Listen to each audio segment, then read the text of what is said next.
तुम्हाला माहिती आहे, हिंदू धर्मात 4 युग आहेत: सत्ययुग, त्रेतायुग, द्वापारयुग आणि कलियुग. सत्ययुगामध्ये देवलोक आणि असुरलोक यांच्यामध्ये युद्ध झालं. त्रेतायुगामध्ये राम आणि रावण या 2 देशांच्या 2 वेगवेगळ्या राज्यकर्त्यांमध्ये युद्ध झालं. द्वापार युगामध्ये कौरव आणि पांडव या एकाच कुटुंबातील व्यक्तींमध्ये, चांगल्या आणि वाईट व्यक्तींमध्ये युद्ध झालं. आणि आता आहे कलियुग. आता या कलियुगामध्ये वाईट कुठे आहे? कलियुगामध्ये वाईट हे आपल्या मनात आहे. तसंच चांगुलपणा आणि वाईट या 2 गोष्टी एकाच ठिकाणी असतात बरं का.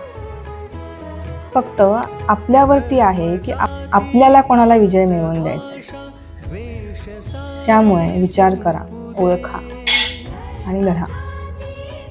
दसऱ्याच्या शुभेच्छा.